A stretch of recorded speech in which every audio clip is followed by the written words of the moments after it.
Welcome to Who's Views Reviews. The WHOTASTIC panel have just thawed out of their cryogenic panels. Badwi has gone missing for some very strange reason, and we're about to take a tour around the ARK in space. Ooh, and I must check that cupboard.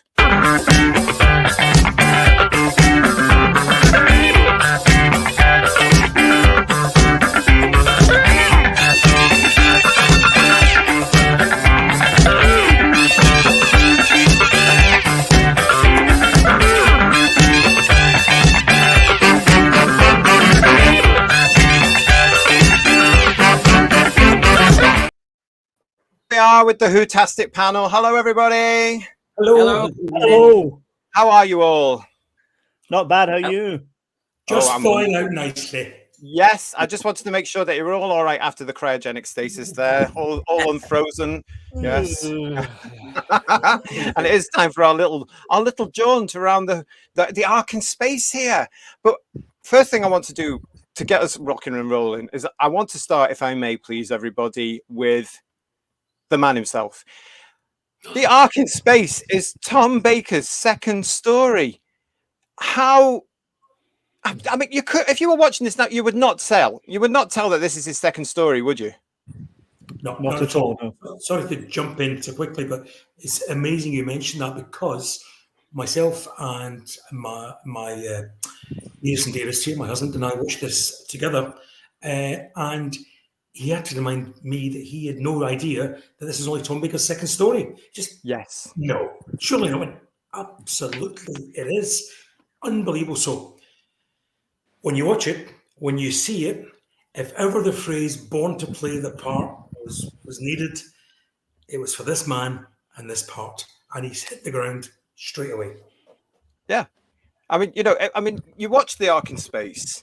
And I've watched it loads of times, but looking back at it for this review, and you just go, I can't believe this is only his fifth episode. Yeah.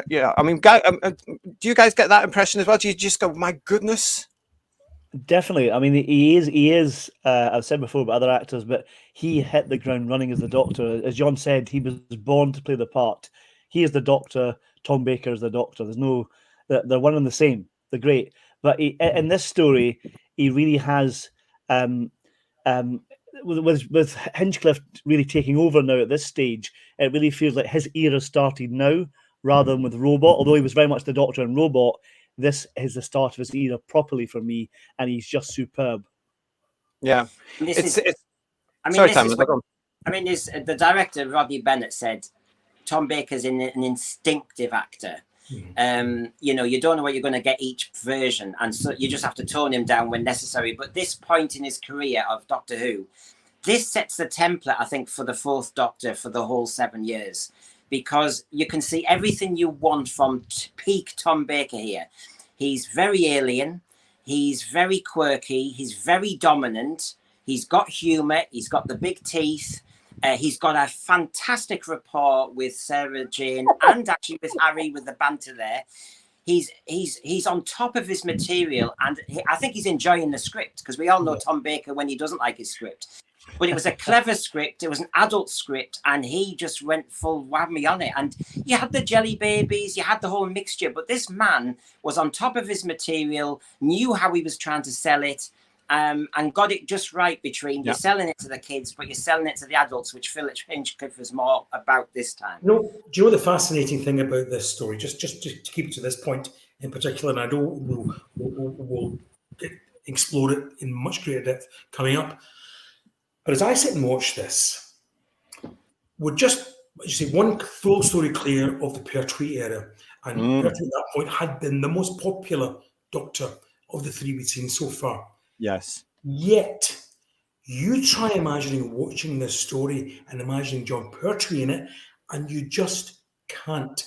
And that's an absolute mark of how this man, this actor, Tom Baker, has claimed this programme for himself straight away. It's amazing. Totally not to denigrate Pertwee's role. No. Doctor Who's all about change. And my goodness, it's changed and changed so quickly. There's no pining. The king is dead. Long live the king. I think one particular section that really stands out for me for Tom, and it's a bit cliched to say this, I know, but the Homo sapien speech sells it for Tom. He plays that so well. and it's just so full of gravitas. You couldn't wish for a better performance in this. He's superb. I can't praise him enough. Well, it's all this. I mean, even watching this back now for this show, and as I say, I've watched this. I mean, this is one of the few Doctor Who's I actually remember extremely clearly from when I was a kid, a 5-year-old watching this, because I was scared. I was terrified. I remember that opening with all the green effect round and didn't understand. I didn't understand this. I remember the TARDIS vividly materializing in the dark. I remember being really, really scared and worried for Sarah Jane Smith. You know, I remember attaching myself very quickly to the Doctor. This was my Doctor. Tom had arrived. This was my Doctor. And you're right, though, John. There is no evidence of Tom coming in and being nervous. Even in Robot, actually, it's not there. He's just taken on this character. He's taken on this role, and he's building it the way he's not bothered. He's had 3 successes, and I think would you say that's also? Let's just say hello to everybody first of all that's in here. We've got TARDIS Spider here. We've got Jack is here. Hello, Jack. We've got Woodhouse 122 is here. Obviously, yeah, we've. Yeah, wave to everyone. That's all right. We've got Jamie Reese is here. Ben is back with us again. Ben, great to see that you're here. Thank you very much for joining us again. Lovely to see you all. Lovely to see everybody here. Some great comments already coming through. TARDIS Spider is actually saying, look, if this was your first exposure to this TARDIS team, you would think they've been together for a long time and not the first off-world experience for Harry. Totally agree. We're going to come back to that because surely the WHOTASTIC panel will want to talk about that as well. We've got all that coming on there. Jack is saying this.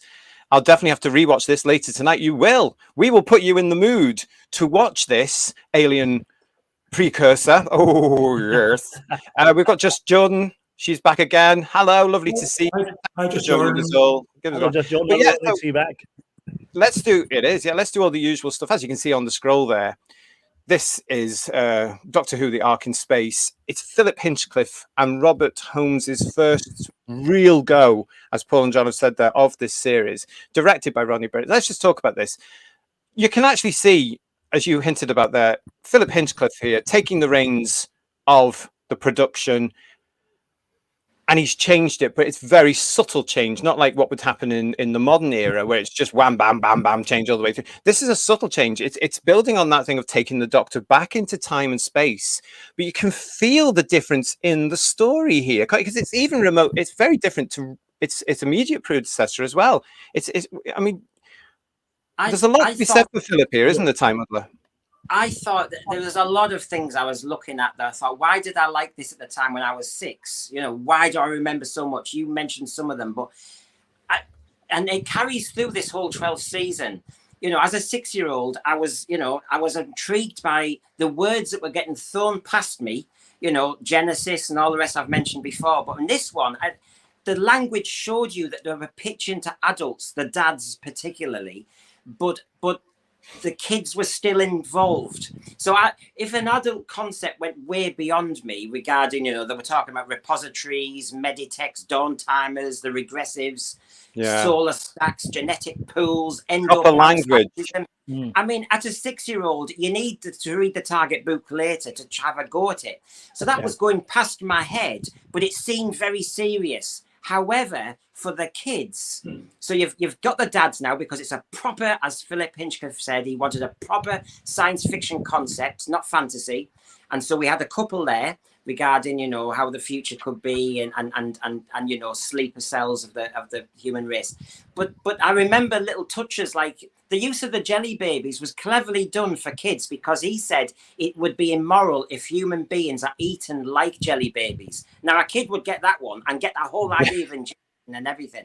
And then the other one he said was you know, the adult concept about the Ark in Space, and he said it's a lifeboat for survival. And I just think that is when you've got a good script, a clever script. You're getting the adults, but you're keeping the kids. And if I found a bit when I thought, oh, this is very serious and I don't know what's happening and this is a bit scary, all I needed was a bubble wrap green grub going past, a few touches of them, and I was away with it. Like you were saying, I think it's all on different levels. You know, you have the adults and the stuff for the kids. And as you were saying, JT, the atmosphere of this episode, all of it's really quite atmospheric, but episode 1 for me particularly is really strong. And it's lovely having all that set up there and having the regulars just on their own, apart from the cameo at the end of a Wirren falling at the cupboard. It's just them, and I think it's fantastic. Yeah, Having it is, yeah. to see them work together, and the relationship between the three of them, particularly Tom Baker, Ian Marter, the Doctor, and Harry, their relationship is hilarious. It's fantastic. And all It that is, stuff isn't with it? the autoguard cutout and the cricket ball and the Isn't that- just didn't the it say back and that's to and fro with each other is fantastic.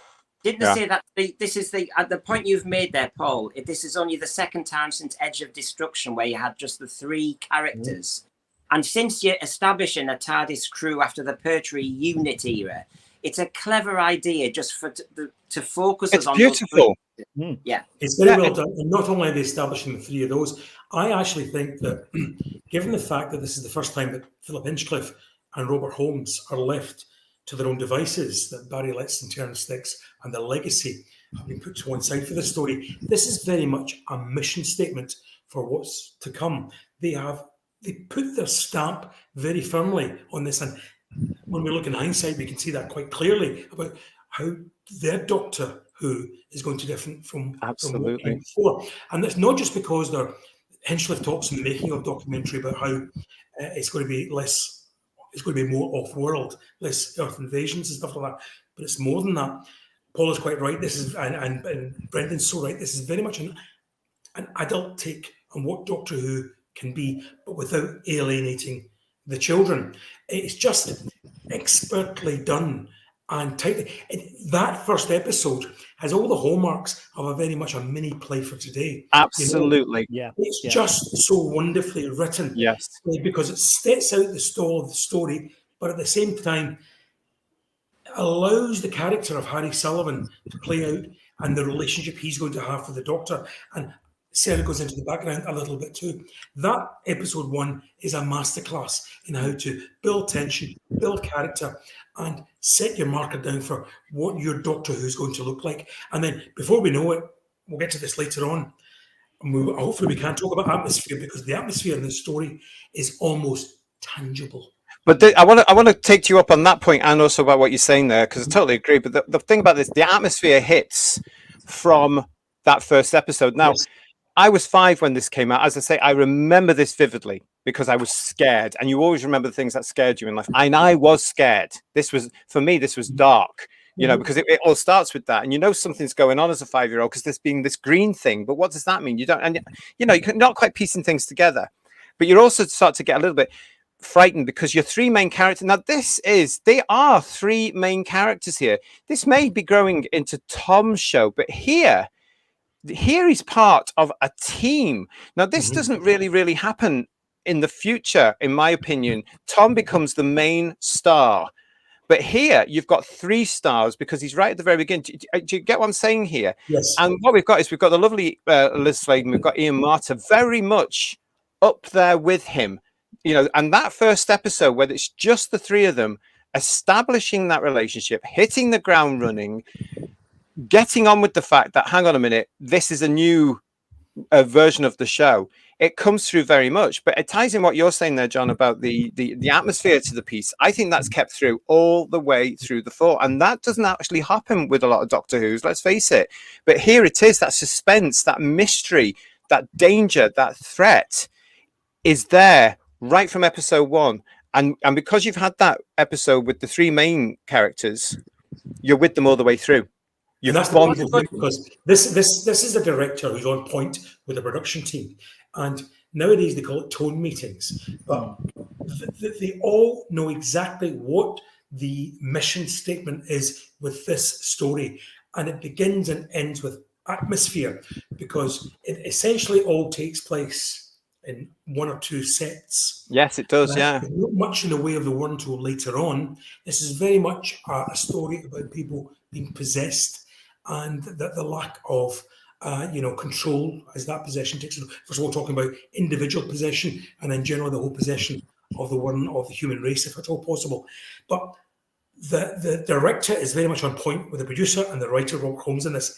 They know exactly what they want to get, and it doesn't drift away because studio time is fritting away or the budget runs out or something like this happens. It's exactly the same from beginning to end, and it really is. It should be required viewing for anybody wanting to create Doctor Who at any point in time, because this stands its ground, no matter. Absolutely. You could say fortune favoured them as well, because as we know, the script was started by John Lucrotti and all the rest of it.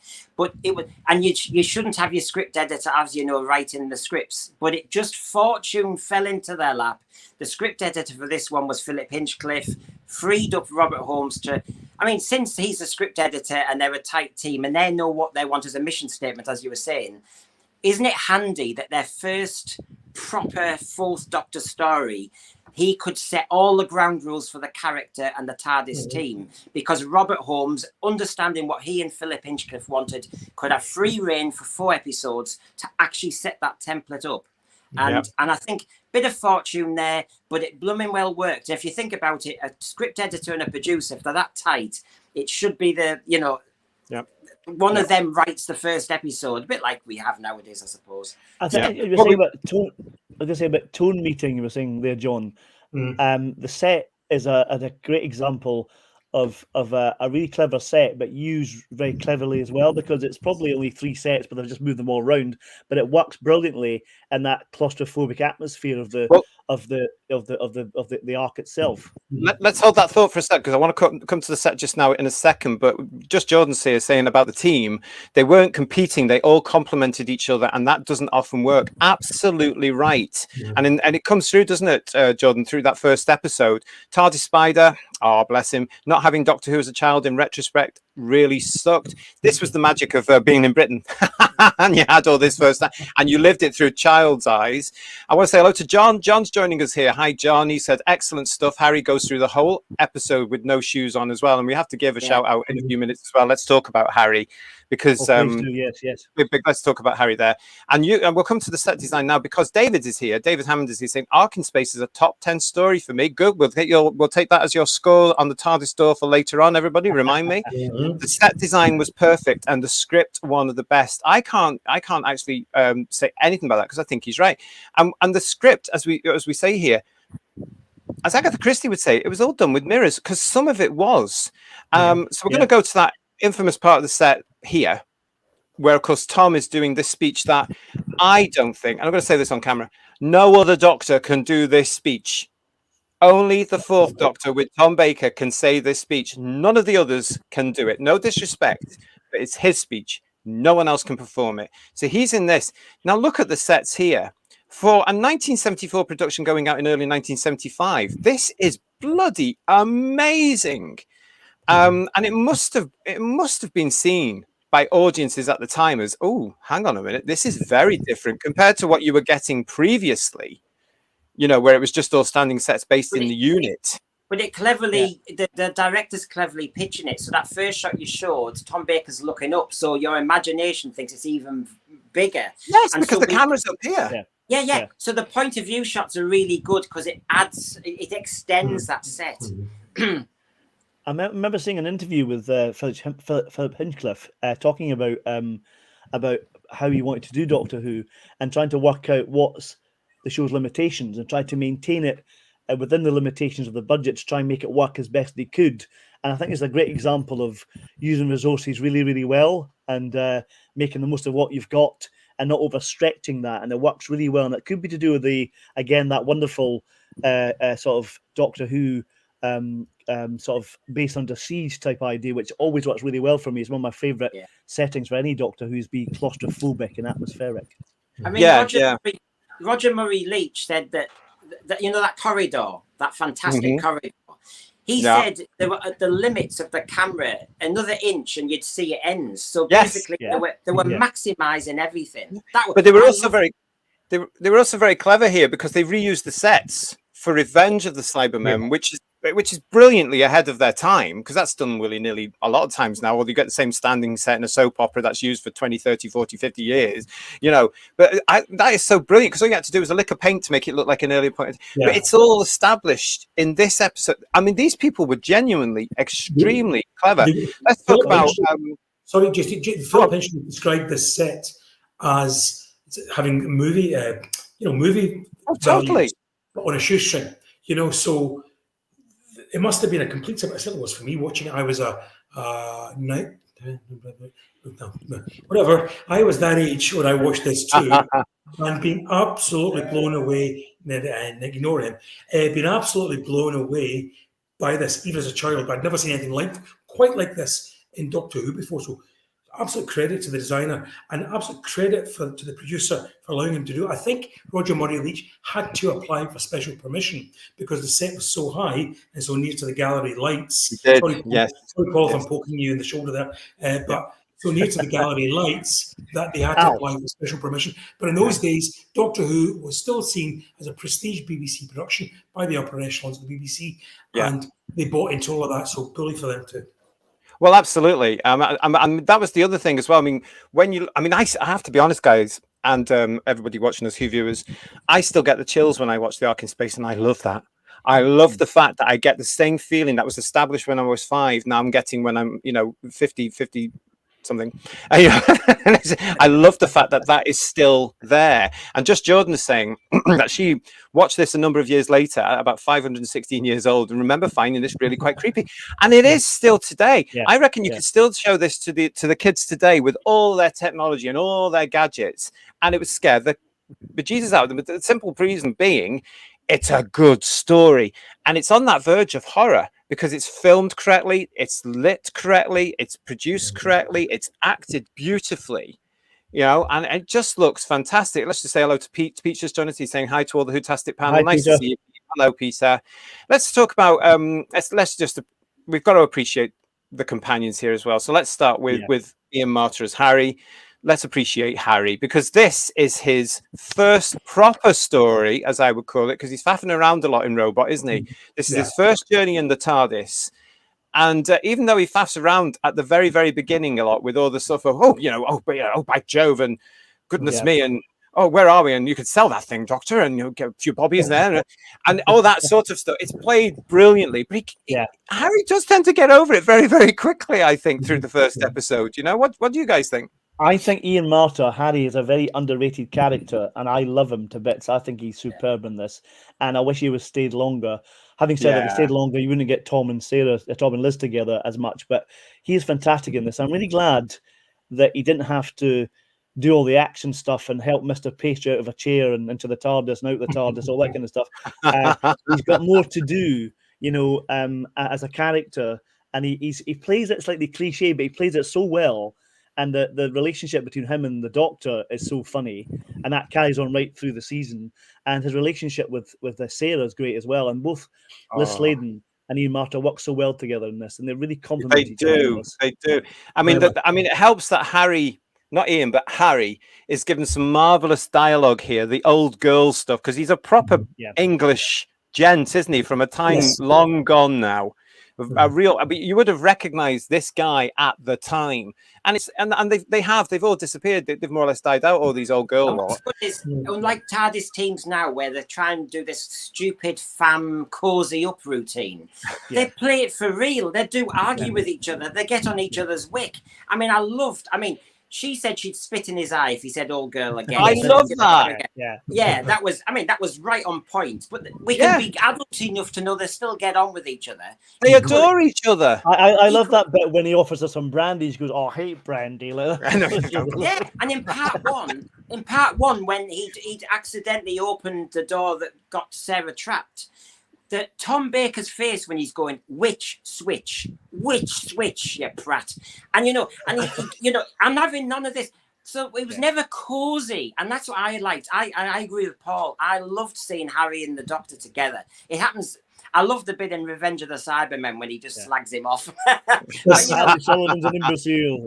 The scene you just mentioned there, Brendan, is that Tom Baker or the Doctor says to Harry, when he's asking that question about pressing something, and he says, "Well, there are only 2 of us in the room, and there's only one of them called Harry." Oh, it's brilliant. He's short-tempered because the Doctor knows he's got something to do, just wants to cut to the chase and get the answer that he needs. He's brilliant. And again, it's one of these things that nowadays it might take episodes.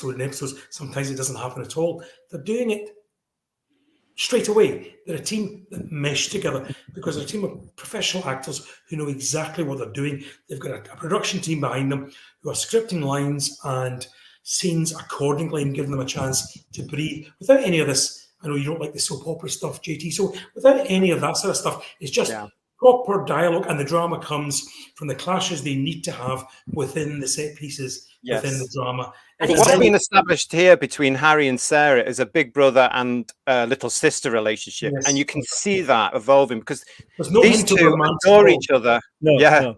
They adore each other on and off screen, and that comes through. And you can actually see the Doctor, although quite rightly, that I mean, the Doctor is fond of Sarah already. That's been established over a year. We know that.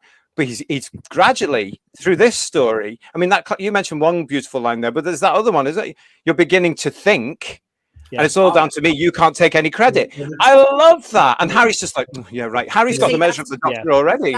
I think that's what works, because otherwise it would look as though he's just slagging off Harry all the time, but he And actually he's does not. give him some credit. Yeah. I mean, Yeah. his My- face my- was under, when they were under that Yeah. table, you know, the inorganic table, and you know, the defense system, and Harry says, "Oh, good logical thinking," and the Doctor's face goes, "Thank you." It's like, stop patronising Yeah. me, mate. Yeah. And then I just later wanna on, when point they're out- trying to get the lever to work, and then "Jolly good try," says Harry, and he goes, Yeah. "Hey, it's not a game, Harry." And it's Yeah. just always that. I mean, I just think they work together really well, and it is a shame that they didn't continue. I don't know how they would have developed it, but that TARDIS team, I think, could have operated unlike any other team with 2 extras.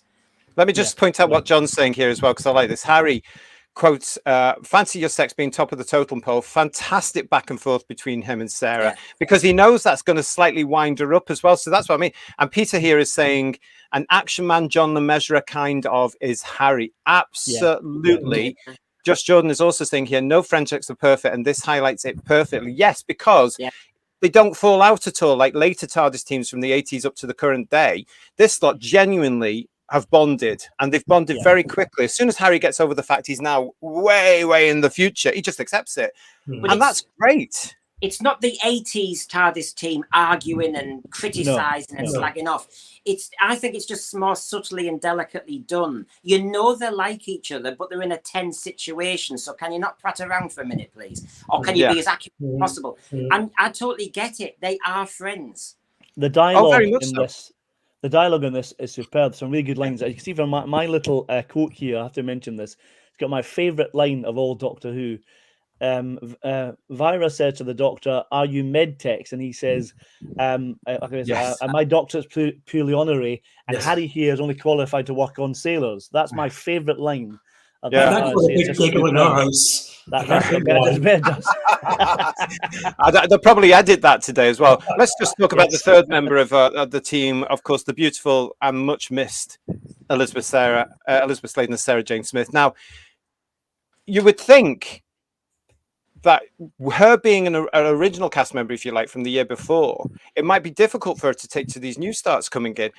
But it absolutely isn't. And if it was, it doesn't show. I mean, we know it wasn't, because Liz said it was an absolute joy working with these two. And the chemistry is there. You can see the chemistry. Zap, zap, zap. The electricity is there all through the 4 episodes and then the remaining episodes of the season.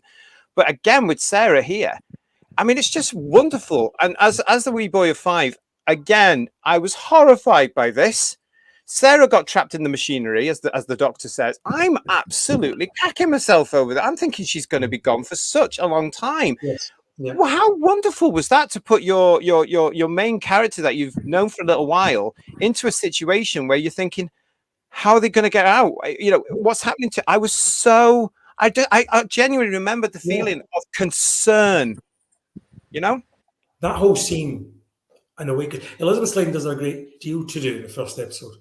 But what she does do, she does exceptionally well, because that scene when she's about to be cryogenically frozen and she's lying on the couch in the little cubicle, she does small things. But small things, I mean, a great deal. You know, whether it's waving at the First Minister speaking, and there's a little line, something about place all your belongings on the right-hand side, and her hand just reaches down to signify that that's that thing there.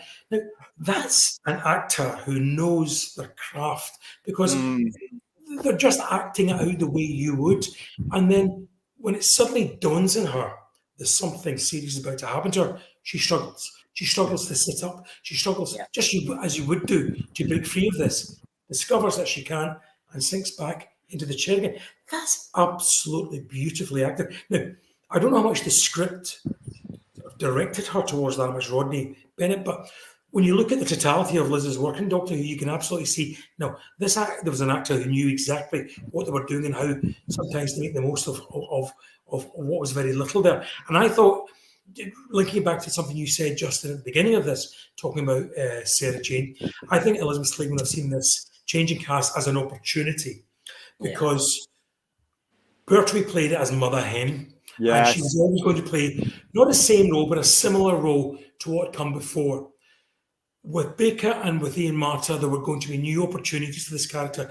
And I think she realised that, having maybe chatted over with the new star and with the production team, and she was looking forward to what was to come. So, and I think that's why we probably had Sarah for a whole lot longer than perhaps we might have done. Can I just say what was really weird, amazing actually, is the cliffhanger to the end of part 1 wasn't saying that she would be frozen in suspended animation for 3,000 years. That shot you showed us, JT. It wasn't. I mean, that was it. We were all shocked that Sarah would be gone to us for 3,000 years and the Doctor could do nothing. And yet that was not the cliffhanger. Wow. Yeah. The cliffhanger was the cupboard, wasn't it? And what a cliffhanger that was. There was the worm coming out of the closet. Yeah, well, it was. Yeah. I mean, again, I got chills. I get chills that day because I remember how I felt at that point. And then it just ends. It just finished, and you had to wait a whole week to find out what was going on. I mean, it was so cruel of them. How dare they do that? We're gonna move on now to we're gonna look at guest stars. And of course, we've got a fantastic guest star. I mean, it's very small, but this is Wendy Williams, who was very well known at the time for both theatre and television, and making her appearance in Doctor Who here as Vira. Again, an incredible performance, because from the moment she's taken out of the cryogenic stasis in part 2, now this is where we start to get to see other people coming in to meet our regulars here. But this performance it's considered, isn't it? She's thought about this. She's thinking, right, this med tech person, this doctor has come out of this freeze, and she starts to walk. Her whole body is totally. This is a future version of what the humans could be. It's so. Oh, do you know what I mean? Oh, hello. It's very odd. It's sort of like, what's wrong with them? You know? Just do that again. Do that again. Do that again. Ooh, I like that. But that's what it's like, though. You know, there's that bit where she's just wafting around like she's got the hostess trolley out. Chicken and beef. Chicken and beef. She's like one of those BA stewardesses you used That's to get. right. Yeah. And it's but it is a considered performance because she's just I think she's just got all on the stride. She's also got quite a difficult thing to do. Is the dialogue is written in sort of future speak as well.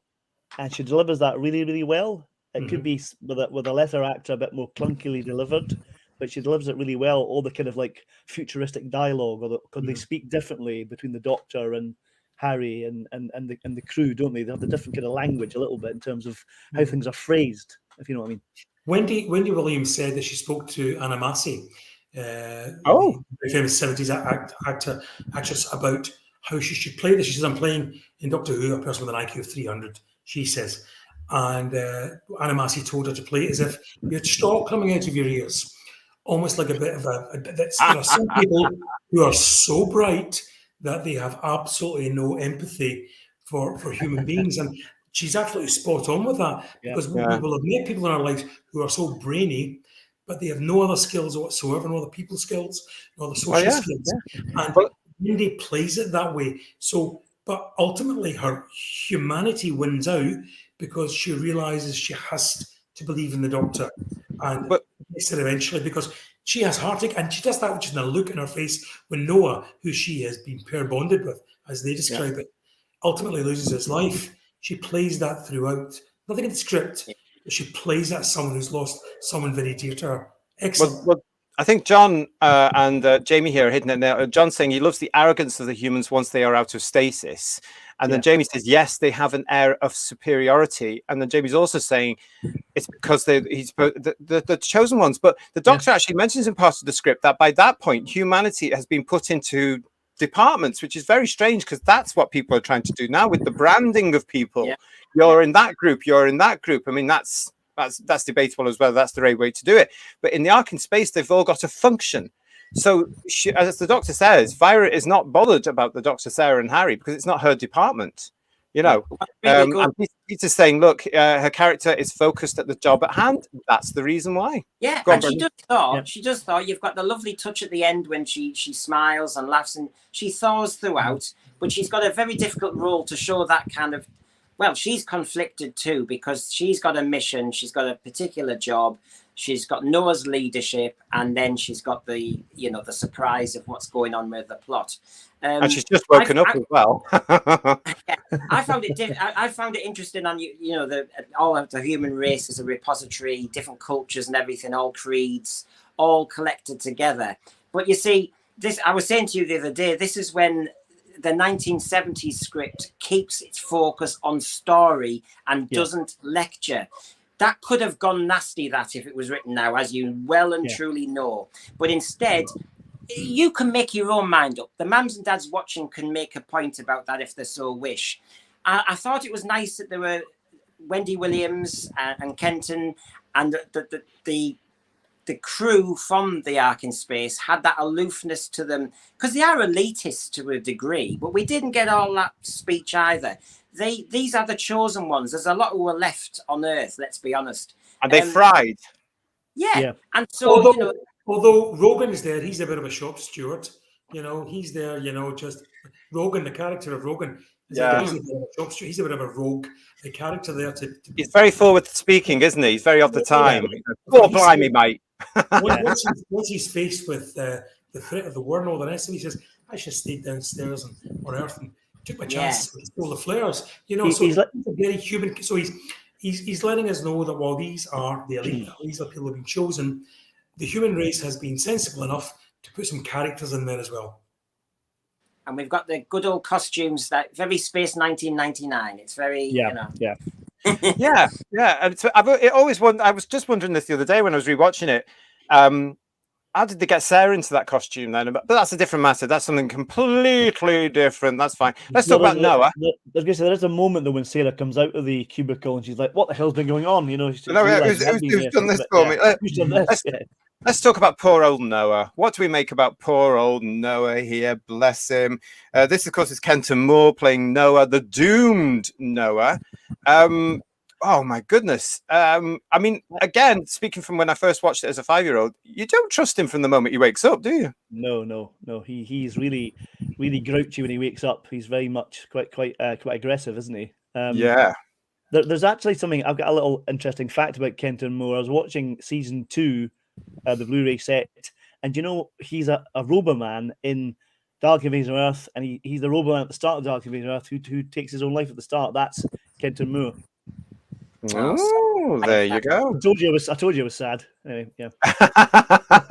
It was a shame. I mean, we all know it. He said it's a shame that they cut that scene when he was so tortured and torn. And do you know what? Yes, you were 5, I was 6.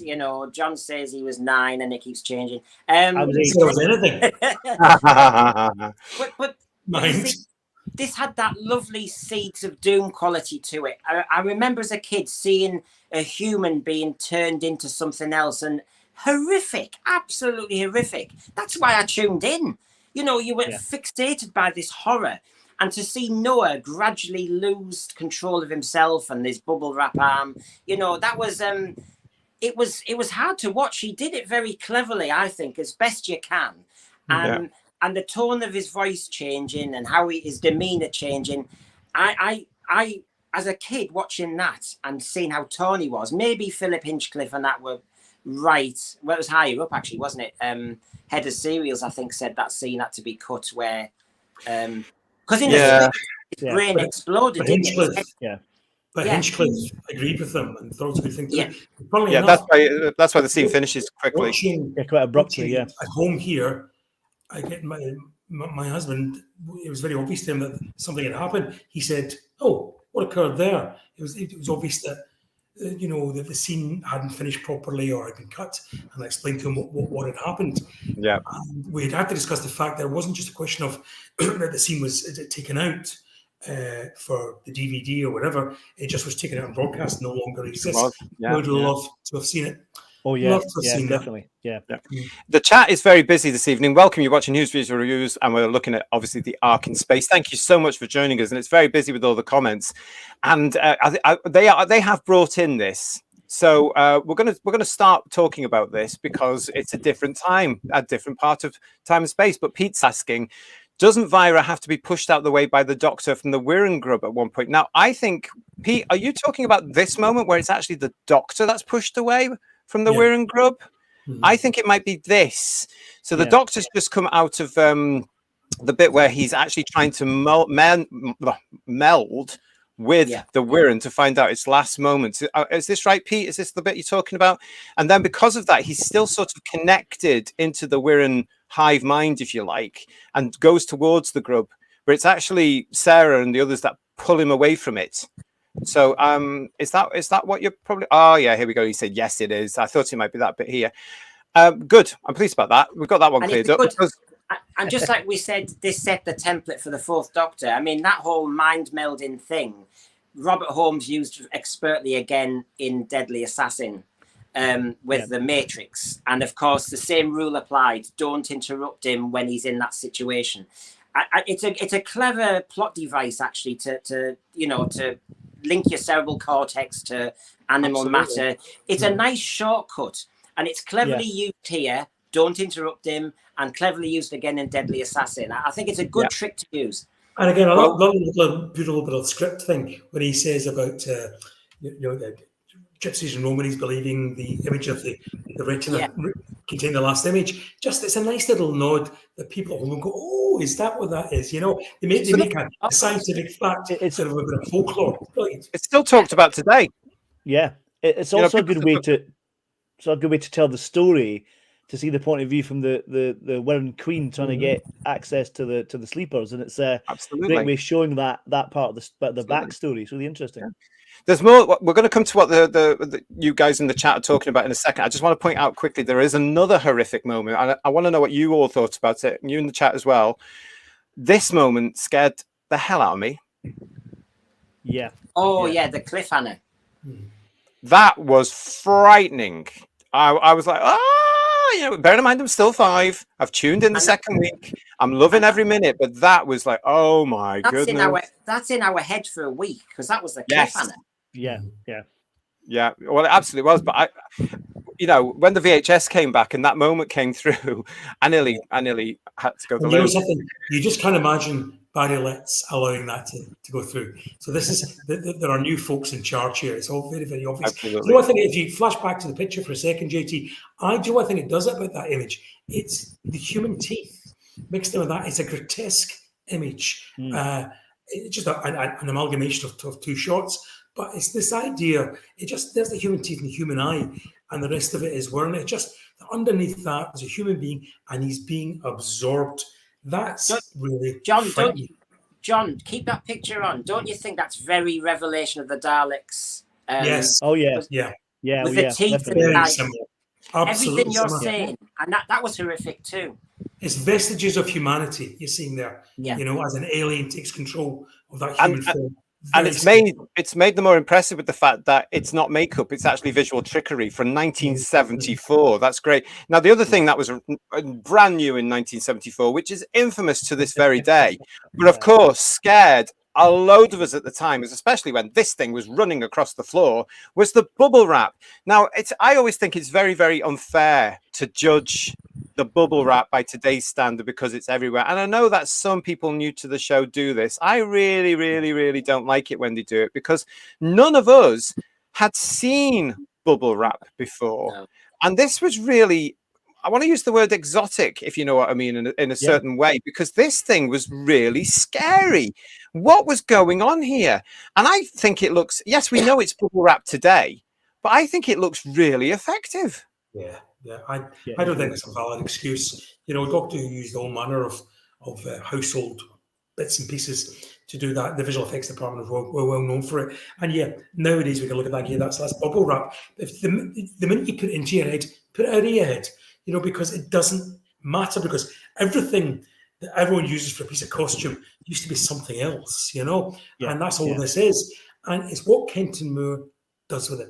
It's what he does during that scene. He very, very carefully and adeptly shows a man losing control of his own self. And being terrified, as we all would be. Imagine being in that situation. And his head, his mind, slowly being eroded and associated with the worm. It's scary, scary stuff. When he's trying...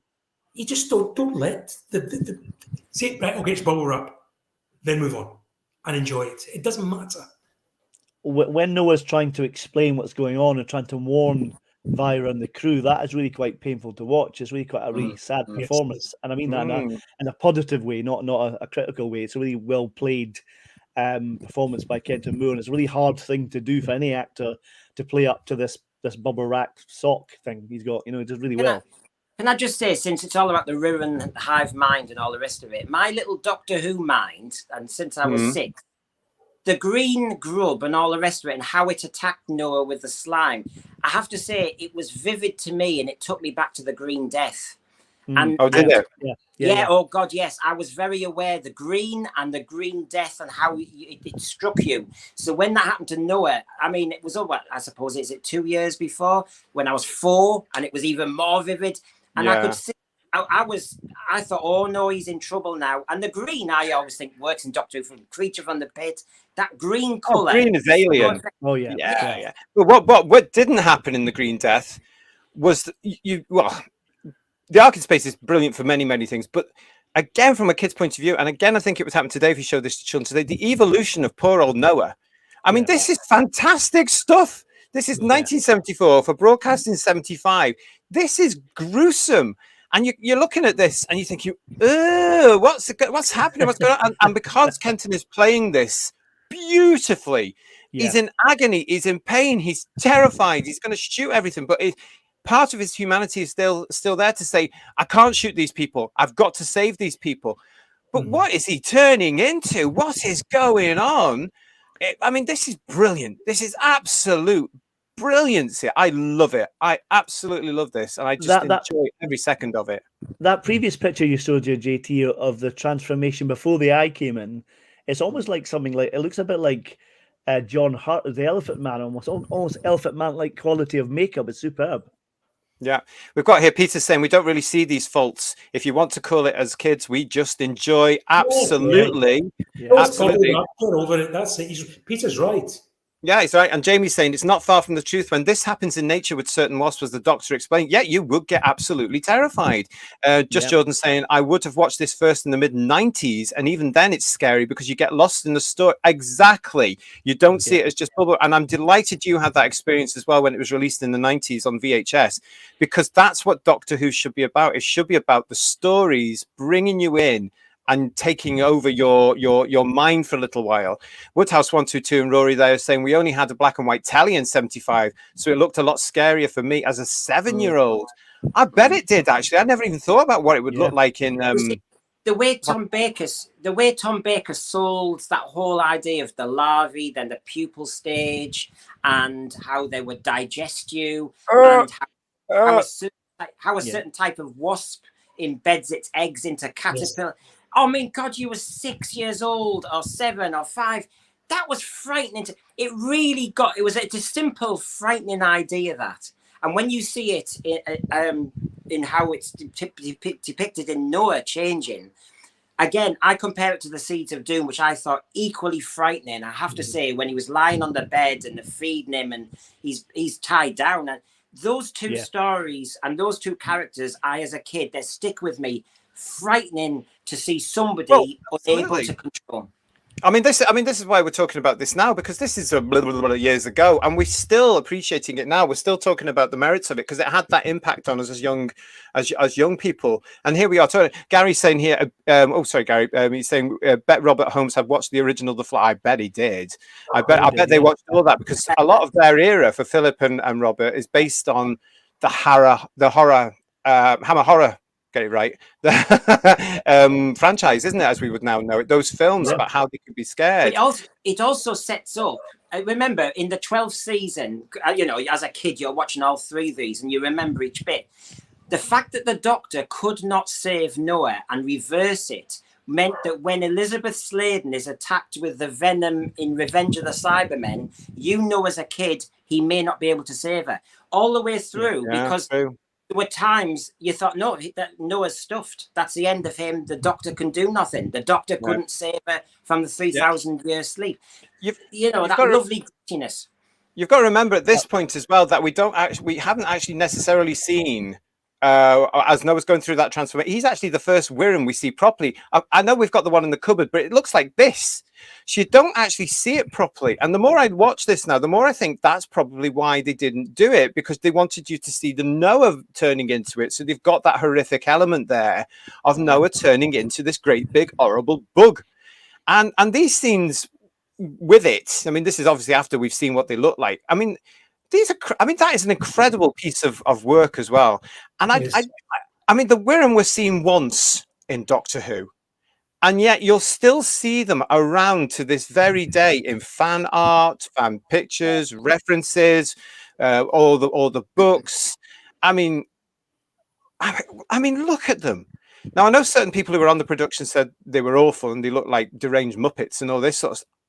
Not to a 5-year-old, they scared me again. No. And I just think this whole scene, especially with Sarah, I mean, when she gets the whole, I mean, she's like, I mean, she does it beautifully, Liz, doesn't she? She actually portrays what we're doing at home, just going, yeah.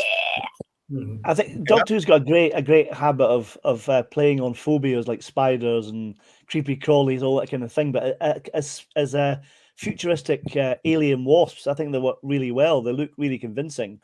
And I wish the Tractators were more like that in front of us. Yes, So that's another story. I was thinking the same thing, because in Frontiers, the lighting was good. It kept it dark apart from in the TARDIS, but they didn't work. Whereas the Wirrn is an awkward shape, and yet the lighting works. Me and Jamie were talking about that scuttling sound. Yes, that horrible sound. Squeaking sound.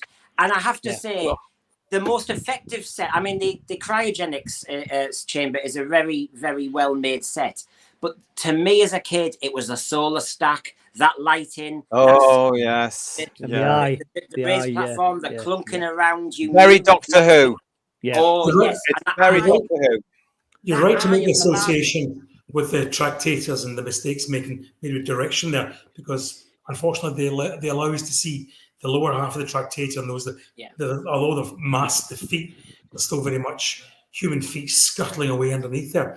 In the mock-up Wirrn we see the two mandibles at the, I think, or whatever is the claws at the end of this, and then when we see them on the outside, on the hull of the ship, you see exactly how they're maneuvering themselves. So it all works in together. The only one thing that may have made it better, but in the confines of a TV studio, and it was Philip Hinchcliffe himself who said this, that had they been able to grease them up a bit and make them look a bit more moist, like, you know, that, and made them look more organic, that may have taken the plastic sheen off them a bit because of the studio lights. But nonetheless, that's a minor point. I still think that, given the fact that these are very well lit because they had to be in this show, the Wirrn still stand out for me. They don't, they're very obviously costumes, but they still, it's not something I cringe at as a Doctor Who. I think they're still classics. Yeah, I mean, Gary's saying here the artwork on Ian Marter's novelization helps cement that image. You're absolutely right, because of course that cover never changed until the Blue Spine books, and it was there for, oh goodness me, it was there for years and years and years. And that's the thing, it just that they really did get ingrained on the memory that we're in, and yet they were only seen once. It's absolutely fantastic. Very good voice. I thought they had really good voices. They were very dominant and masterly. Oh, totally. Yeah, That's asking here, Brendan, and you will know this because you've got it behind you. How does it compare to the Target novel? That's a great question. You know, what do you think? I read this years ago. So what do you guys think? Written by Ian Marter, isn't it? Yeah. I can't remember. I've not read it for a very long time. I was flicking through it today. It's not. I hate to say this, but it's not Marter's best. We know what Ian Marter's writing's like. Yeah. But this was a bit more Terrence Dicks, if you get my gist. It was more just follows the dialogue, a bit of description, carry on. Yeah, I think that's a fair assessment, but I enjoyed it anyway. I still like that novel. I can go back to it any time and read it. Yeah. I've It's been a forgotten couple of Ian years, but I Martin think wrote it. Ian Martin did write it, yeah. I And forgot Jack about that. asked a really interesting question as well. Where's the costume now? I wonder. I think it's long gone, mate, because we would have seen it by now. It would have been in the Cardiff experience. It would have been rolled out a bit. We would have had some sort of restoration on it, unfortunately. And it's a shame because it was there right up until at least 79, 80. You know, and it's a shame if it's not around. Maybe it's in a private collector's hand. Maybe it went to Bonhams or somewhere like that. If you have a Wirren in your collection, please let us know. Get in touch and come and talk to us about it, because we love them and we want to know all about them. Even a model room that was on the outside. Yeah, John's saying here it's superb in the solar stacks with Noah's face on the Wirren. It's creepy. Yeah, it really is creepy, and that's the brilliance of these whole 4 hours. Do you know what's also creepy? And the other thing that really got me worried forever, really, I was always worried of ventilation shafts and very small corridors and Sarah getting stuck in them. I mean, this became a sort of, I could have sworn she did this in practically every story, but of course she didn't. I was so worried for her in this as well, because there's Liz playing a little heart out in this little teeny weeny tunnel thing they've been built her. I keep getting stuck. And Harry again quipping back saying, "Oh, that good old Sarah, she's got a marvelous sense of humor." But I was so worried about Sarah through those, and then the bit where the Wirrens Well, it was clever because we all know what a good old air vent in Doctor Who looks like. It tends to be square. But in this, it was that triangle, which did make it look tighter and more claustrophobic. She looked as though she'd been potholing or something. But but I agree with you, when she had to go past the solar stack, and all you need is a bit of dialogue saying, "Shh, be careful." Really oh my creepy. God! That's a thing I'm particularly scared about. This idea of being, I would never go potholing or rock climbing. The idea of being trapped somewhere, not being able to go forward or back, absolutely terrifies me. And again, Liz Sladen managed to bring that out in a performance, but it also leads to one of those famous scenes that's been repeated ever since, and is now that word we use again, iconic, where the Doctor just basically shames her into moving it, and then she quite rightly comes out at the end, conned again, Yeah, and Jack points that out as well. Clever reverse psychology. I mean, it's brilliant. And again, it's that Tom's enjoying that scene as well, because he gets the Doctor to laugh, because he's like, and then there's that because he knows he's having her on, and that's when the audience knows that your new Doctor, who you still don't really know after 5 years of the previous one, the longest running one at that point, and that's when you go, okay, he's all right, this one. He knows what he's doing. And I'm sure the audience at the time, after all those years of Pertwee, must have gone at this point by now going, oh, okay. All right, Because he says good girl, stop whining girl. The noun girl's used a lot, which Pertwee's Doctor would have used. However, because, as you say, he's laughing and all the rest of it, you can see there's a different level to it. And of course, he's so proud of her when she actually volunteers to be a cable runner. It's like, genius, good girl. And of course, she was allowed to come up with that idea that the alternative power supply on the transport ship, when he was not listening to her. And of course, she was given that masterpiece role to be the linchpin to say, hold on a minute, we've forgotten an alternative power source. So from idea, volunteering to be brave and be the cable runner, then that kind of report at the end, I still can't cope with when she comes out. I think she's going to break her back. She doesn't have bend out of that. It's a hell of a little stunt, that really. That whole business about her volunteering and then what happens in the shaft sort of make short shrift of this notion that we've been fed by current writers and people who pretend to know Doctor Who, that all the old girls were just screamers in the old show. No, they weren't. We didn't have to big up the role. They just went on and did it. We didn't have to be told they were Superwoman or the best thing that ever happened. I mean, the whole thing about Clara just was done to death in World War II, as much as I love the Capaldi era. However, here it is, just being done quietly, and you know why this person, this woman, is admired by the Doctor, and why he allows her to travel with him, because she knows exactly what she's up to. She's very trustworthy, and She's got her wits about her. So in she comes. Absolutely. And I showed the picture before. I'm going to show it again. I'm going to show the picture again. There it is there. And there's Tom's face with what you were saying there, Brendan, about being proud. That's where she's just suggested this fantastic idea that the Doctor has completely overlooked, that the others have all overlooked. And it takes Sarah with her 20th century mind to go, this is the blatant obvious. And then, of course, she goes further to say, well, I'll take it through. I mean, look at his face. He's so proud of her there, isn't he? He just loves her to bits. It's a lovely picture. I travel with this woman. She's brilliant. Yeah.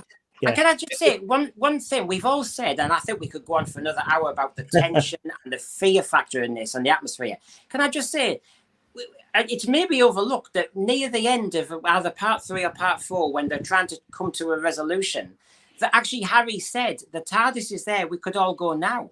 But actually, so that they actually can just all escape. They could. It's not like they're all, miles away from the TARDIS. It's an impossibility like the time ring in Genesis. They could have any time just walked into that TARDIS. But it's overlooked in the fact that it's so tense, it's so important to fight for these people. He said the human race is his favourite species. Yeah, he's not going to walk away from them, is he, when they're all vulnerable? They're too precious, aren't they? They're too precious. And so, how brave is it of a script writer to have a get out just there, and we buy into the fact that you wouldn't get into it, you'd save the human race instead. I tell you what, that takes. I mean, it's fair enough. That's it. There's that chilling. That is fair enough there. I like that. That chilling line that Noah says as the worm when he says, "Leave the sleepers for us." It sends a chill down your spine, and then you realise exactly why the Doctor can't just escape in the TARDIS. That's a line really to Harry, for Harry to realise, when you're with us, you're in the middle of it. I want to share some lovely pictures here for you, and I want to shout out again to Brian Smith. Now, I'm going to put the banner up here for you. Brian runs a Facebook page, if you haven't seen it already, called the Doctor Who International Fan Club Group, and there it is here. And these are some of his pictures, and they are stunning behind-the-scenes shots. Now, look at these from the set filming of the ARK in Space back in 1974.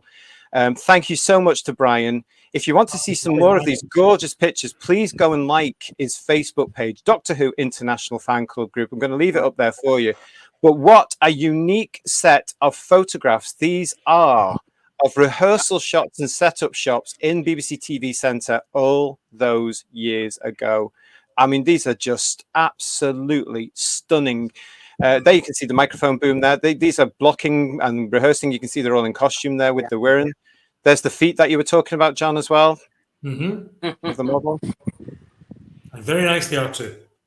I mean, look, thank goodness Brian's got these. I mean, this is cataloguing British television history. Yes. I mean, how gorgeous are these? I mean, look at those big old brutes of cameras. Look at that. My goodness. How we've come a long way, eh? In such a small piece of time. Not at the size of the cameras. Look at the size of the flares. And the heels on the boot. I love those boots, by the way. I'm going to bring them back. I'm going to start a trend. I think they're gorgeous.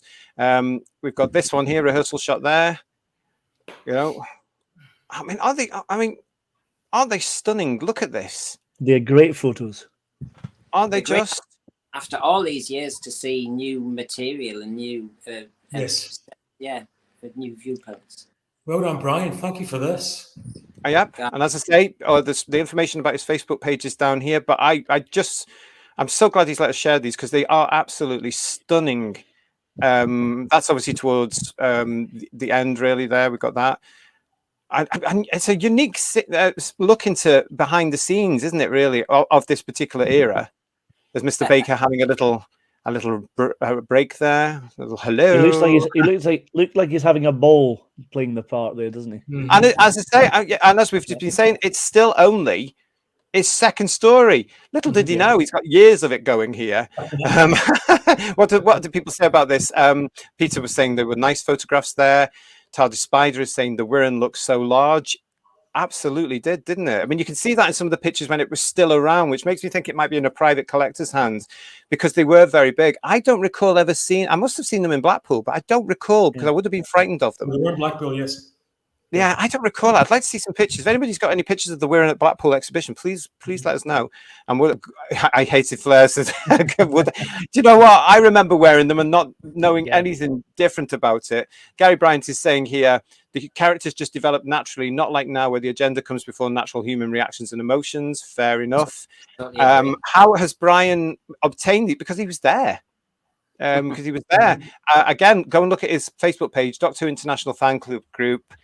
He's got pictures from the Pertwee era and some of the Baker stuff. We've shown some already on our Blackpool Days special show as well, which he shared with us as well, about when Liz and Ian and Tom went to the actual exhibitions and opened up things. He was everywhere in those days. And Pete Harrington is saying, yes, flares got very wet from wet pavements. And they got heavier. Do you remember? They got heavier. And as a kid, you had to walk around with them going, what? Okay, but you didn't know anything because you were in your trendy trainers and everything like that. It was absolutely fabulous. So I just thought you might enjoy seeing those. And thank you again, Brian, for letting us see those. They are absolutely wonderful. And we do appreciate that. So thank you very much, mate. Doctor Who International Fan Club Group. Go to the Facebook page, give him a like, give him a follow, and treat yourself to some of his pictures. It's absolutely gorgeous pictures that he's got there. Okay, right. So I want to know you guys, before we do all the scores on the TARDIS doors and everything. Have any of you noticed? Oh, actually, I've got a picture of an event. I've forgotten about this. Look at this. There you go, Brendan. Yeah. That's what you were talking about, wasn't it? With all the green goo. Yeah, but anyway. Yeah. I want to ask you, have any of you noticed this at all when you've rewatched the ARK in Space? Any clues? Okay, what about this one? Is it that the people in the cryogenic pods kept changing? Nope, but close. Anybody in the chat? Anybody in the chat? Do you see it now? Some are children? No. No. Okay, look to Tom's right. Now that gentleman there is wide awake, and he is watching the action. Hold on. Before you say anything else, that's Hitler. No, that's not. Oh, look at this. Look, watch. It gets worse. Watch this. Can you see it here? Okay, let's zoom in. Now you will never. I should have said spoiler alert here, because you will notice this now every single time. Because I do. Because he is watching and enjoying Tom and Ian. Is he a fan? Was he a fan? He's in there and he's enjoying every single moment of watching this story. And he's like that. He wants to be immortal, like in the Five Doctors. He is totally aware. This guy. I mean, look at Peter Harrington. Yes. The eye movement. Yes, the man. Jack saying, "Really, is this amazing?" Yeah. And Jamie is saying, "I thought you meant Timmy Mallet. He's wide awake." I have just ruined the whole of the ARK of Space for you. Now you've seen this, you will notice it, and it's so obvious. And I think at one point Tom ignores it.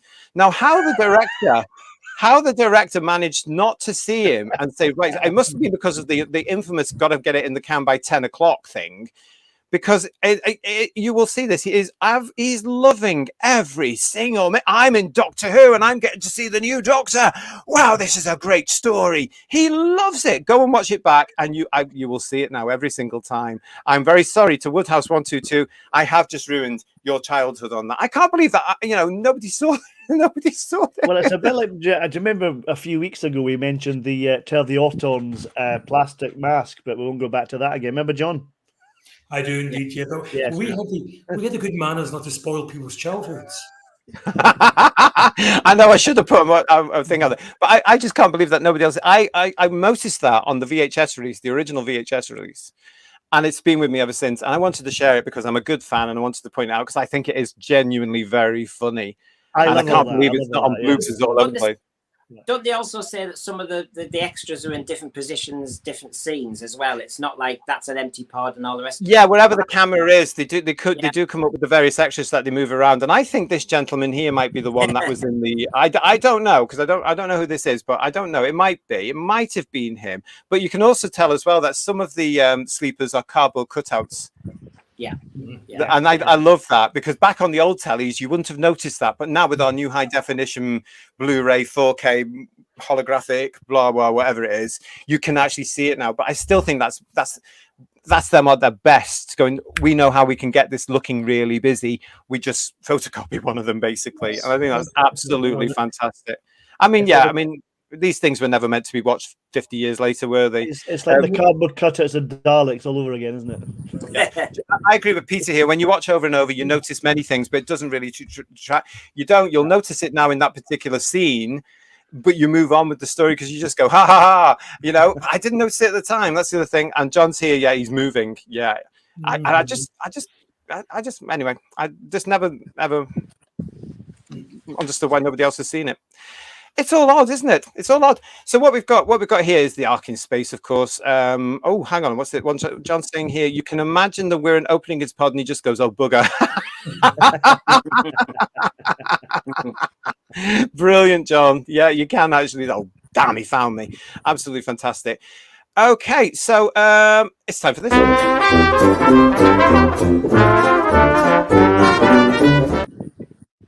Yes, it's time for scores on the TARDIS doors. Line up, you viewers in the chat. Give us your scores while I ask Paul, out of 10, what are you giving the ARK in Space? Well, I have to say, even I want to mention the bubble wrap. Like you, JT, I hate when people moan about that kind of stuff, these kind of effects. Even with that, in retrospect, now I love this story. It's one of my favorite Toms. It's in my top 10. I'm going to give this a 10. Okie dokie. John, what are you going to give it out of 10? Are you going to give it a big one or a little one? Well, you're about to see that now. Is it a biggie or is it a little one? I am reaching down now for my big one because this most absolutely deserves 10. Yay. Fantastic. So, full house so far. Time Muddler. Well, some people argue this set the plot up for Alien to come, the movie, and this was done on a budget. And the solar stack, with all those pods there, sets it all up. They set the template for the Fourth Doctor for 7 successful years. He was mesmerizing in this. The TARDIS team, you wanted to be with them. The whole fear factor, the cleverness, the adult nature of it feeds back now when you get older. I am going to give it 10. Fabulous. Right. And from my point of view, because it is one of my all-time favorites, it's one that I've gone back to continually over and over again. I enjoy it as well because I certainly remember what it was like to be 5 years old watching it originally. The ARK in Space, of course, for me is getting a 10. Let's have a look and see what is... What? Full Does house. that mean we Full have house. to call it a classic? If it's got 40 out of 40 from our panel, it must be a classic. From the WHOTASTIC definitely. panel, let's see, have a look and see what they're doing in the chat. Woodhouse122 is saying he gives it a 9 out of 10. TARDIS Spider is saying it gets an 8.5 out of 10. Great beginning to this era. Jamie is saying yes, it's a 10 from the TARDIS Den. Let's get my bingo in here. Clickety click. Gary is saying that he's going to give episode 1 10. What are you giving the rest? Oh, hang on. He's told me he's giving the rest a 9. Still a great score. Josh Jordan is giving it a 9 out of 10. These are great scores. Jack Thursby, 10 out of 10 for the ARK in Space. Peter's also saying here that he loves Tom's first season. Great. And what else did you say, Pete? You give it a good 10. It grabs you all the way through. Absolutely. So the ARK in Space, all these years later, the precursor to the Alien film. I'm going to say that again. Absolutely, it gets massive scores to this very day. And do you know why, Hugh viewers? It's because the story is engaging, the performances are solid. It's actually looking to do something, and it's just brilliant. And it goes so quickly, those 4 episodes. I also just want to mention very quickly as well that, of course, the ARK in Space got record viewing figures, 9.41 million in the UK. Now, don't forget, this is just the UK. 9.4 million for episode 1, 13.6 million for episode 2, 11.2 million for episode 3, and 10.2 million for episode 4. Now, I know there was a situation on the commercial channel. I know that was the situation which helped a little bit, but they are still marvelous because they are all in that remit. They're all there. And the feedback must have been fantastic because people stayed. They came back, didn't they? And they stayed with the show and they stayed with Tom. Not only have we all scored it highly, doesn't Russell Davies say it's his favourite one? Doesn't Stephen Moffat say it's his favourite one? Doesn't Tom Baker say it's his favourite one? Yes, because it was the impact, wasn't it? And, of course, a few months later, it got a repeat. Well, that's actually the original, but it got a repeat with this beautiful artwork here by Frank Bellamy. This incredible thing. And in that Radio Times, it actually says that this was the highest rated Doctor Who of all time at that point, of course. Up to And that's Voyager one of the and- reasons it was truncated into the 70-minute edition, which you can see, of course, on the DVDs, and I think it's also on the Blu-ray box set as well. Yes, it is. Yeah. Only Carly Minogue in Doctor Who beat it. Well, I wonder why that was. John's giving it a 10. There we go. We've got John putting in there. And Pete said it was John. early VHS fans loved it. Yes, we did. And I remember everybody tried to get the day off work to watch it. Well, all my lot did anyway. So, yeah, I mean, the other thing about Ark in Space is, of course, the Ark in Space became the first part of a trilogy, didn't it? And, you know, who was expecting that at that point? But, you know, it set it up, because what happened, and we're going to be about to do it now, of course, is, you know, they all beamed off, didn't they? They all beamed off the Ark in Space, like this, basically. They all went 3 by 3, which was... They got dressed for it. Harry got new shoes. The Doctor got a coat, the iconic overcoat that joined him now. And it makes me think that they actually beamed down. And I wonder where they beamed down to. JT, you and the guys are up there on the Ark, and you've left me here to survive the solar flares. Well, at least it's quiet. Oh, there's a robot that looks a bit like a frog. Hello, how are you?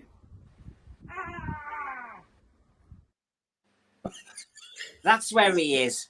Oh, well, Do you think he's in trouble, or should we just leave him? I'm not too sure what's going on there. Should we leave him down there or something like that? He'll be fine. He'll be fine. He'll turn up. Leave him. He can look after himself. He's fine. I'm sure he can as well. Yeah. So pure blueprint for Doctor Who, says Gary. We can't disagree with that. It really was. Has Ridley Scott actually acknowledged this as inspired alien? No. And Jack's laughing and crying. Well, Pete's saying, "Oh, nice" as well. So yes, Bedouin, as you can see, is there live at where the Sontaran experiment. Broken collarbone. Yeah, picked up. Yeah. And could the Sontaran experiment be the next one that we're looking at? No.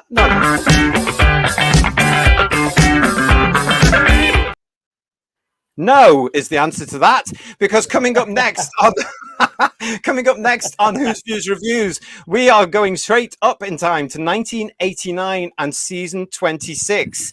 Yes, the evil from the dawn of time. And we are going to be looking at The Curse of Fenric. And there is a very particular reason why we're looking at a Sylvester McCoy story next week, because a couple of days later, we will be back with a very, very special Who's Views special. A special, that is a special, because we will be celebrating Sylvester's 80th birthday live on his birthday evening. And we hope you can join us to appreciate the 7th actor to play the Doctor in our special show, Seventh Scent. That's coming up next week. We hope you've enjoyed tonight. Have you guys enjoyed it? It's been fabulous. I want to watch the story again. Yeah. I think you should. I think we should go watch the Ark in Space now. Who's going to tell Bedware he's in the wrong place? Well, I'll send him some space-time message on a telegraph machine. It'll be fine. Oh, look, Woodhouse122 is saying he's looking forward to that. Is his fave Sylv story good? And Pete Harrington is saying, I'll watch this for next time for the homework. Great story. Jack's wanted to know, he's 80. Yes, he is. Yeah. And being fans, we do know it's Sophie's birthday and also the late, great Anthony Ainley as well. But we're going to concentrate on Sylv for his 80th because he's our lead man. But we will probably mention a little bit of Sophie in there. But please join us, Gary, and come and talk to us about that. Thanks to everybody that's been watching us. Just Jordan, until next time. Thank you so much. Jamie as well. It's been fabulous, guys. Another great review. Thank you. Listen, give us a like, share the video. Tell everybody about us. If you've just joined us and you haven't subscribed to the channel, please subscribe and have a look at all our content. You'll see that we have got some fabulous content already for you. We've only been going a few months, but here we are, brand new channel for you, dedicated to our favorite Time Lord. And of course, this year we are celebrating the fact that he is 60 years old, the longest running science fiction series in the world. I never tire of saying that. It's an absolute joy to say that. And as fans, we should be very, very proud of it. Stay with us as well, because we've got some fantastic stuff coming up for you over the next couple of months. So make sure you have rung that bell so you get notifications of when we are about to live stream or when we're about to give you something that we've recorded, which is fabulous. We've got some little gems coming up for you in the next few weeks and months. So stay with us. It's wonderful to have you all. Gary is saying something lovely here. He's saying it's a fantastic channel too. Thank you, Gary. Until next time, thank you, Jamie. For Pete, goodbye all on the panel in the chat. And John is saying he loves The Curse of Ferret. Great. Come and join us with that. Give us your opinions on that. And TARDIS Spider, see all of you soon. Woodhouse 122, evening goal. I could say goodnight to you all forever and ever and ever. And we do appreciate you being here, as we know. So thank you very much. Oh, what's this? Breaking news from Woodhouse 122. The 60th anniversary concert is happening. It was announced earlier. Right. Okay. Well, we'll look at that. We reported that in the breakfast show, which will be coming up at the end of the month. I had heard ages ago they were doing a 60th anniversary concert. Who fancies going? Let's all go and meet up there. So from the moment, though, from I bet if it's not too much money, like, subscribe, share, and we will see you all very soon. Bye-bye. Goodbye. Bye.